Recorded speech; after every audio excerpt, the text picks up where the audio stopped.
ગતરોજ આસસજી હોસ્પિટલમાં વિવાદ ડીકમ્પોઝડ હાલતમાં મળી આવેલા મૃતદેહને લઈને પરિવારજનો અને ડોક્ટર્સો સાથે એટલે કે તબીબો સાથે મારામારી હુમલો કરવાની જેવી ઘટના ઘટી, જેને લઈને આજે તમામ જે ડોક્ટર્સો તબીબો છે તેઓ હડતાલ પર બેઠા છે.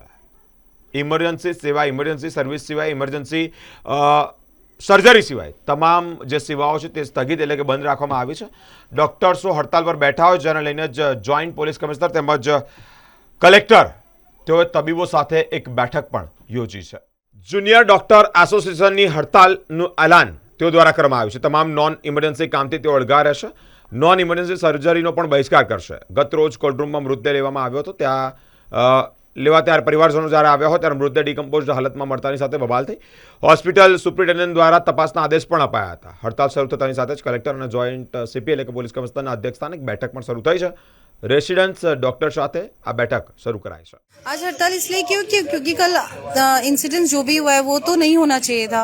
एज फीमेल मैं बिल्कुल सेफ नहीं फील कर रही हूँ. मुझे सिक्योरिटी चाहिए, ब्लाइंड स्पॉट में कैमरास चाहिए और सिक्योरिटी तो टाइट होनी चाहिए क्योंकि वहाँ पे मैं अकेली फीमेल हूँ. और जिस तरह से वो लोग हैवी हुए थे मेरे ऊपर, 30 to 40 लोग थे, वो मैं कैसे कंट्रोल करूँगी सबको अगर सिक्योरिटी नहीं रहेगा तो. और ये कोई न्यू इंसिडेंट्स नहीं है, ये हमेशा होता है, हर बार होता है.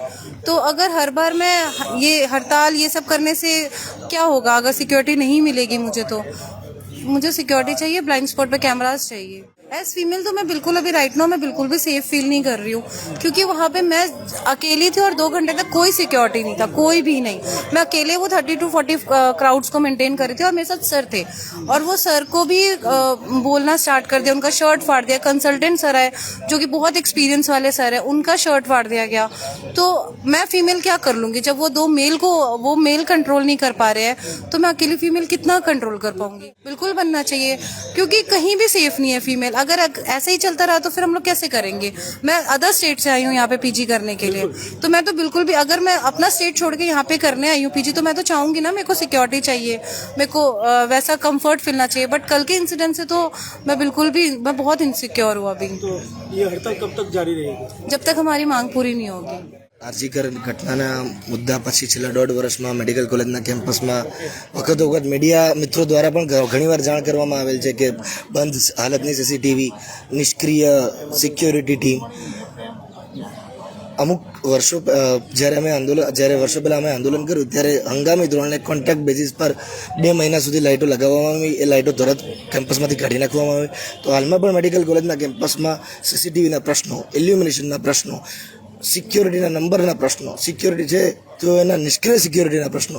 ગઈકાલે મેડિકલ કોલેજના કેમ્પસમાં 1.5 કલાક સુધી આ ઘટના ઘટી.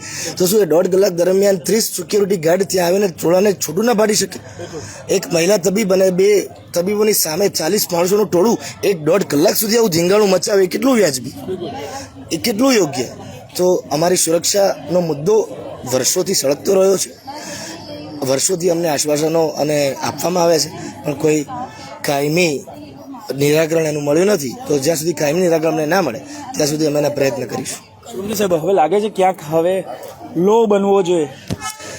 લો સરકાર દ્વારા જો બનેલા ઘણા લો છે, પણ એ લો ઇમ્પ્લિમેન્ટેશનમાં આવે એની વધારે જરૂર લાગે છે. તો હવે હડતાલ ક્યાં સુધી? હાલમાં તો હડતાલની નિયત અનિશ્ચિત છે.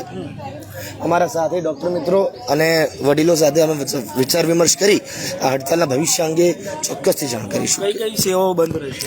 હાલમાં ઇમરજન્સી સર્વિસીસ દરેક ચાલુ છે, ઓપીડી પણ ચાલુ છે. રેસિડેન્ટ ડૉક્ટર દ્વારા નોન ઇમરજન્સી સર્વિસમાં અત્યારે થી અળગા રહેવાનો અમે નિર્ણય લીધેલો છે.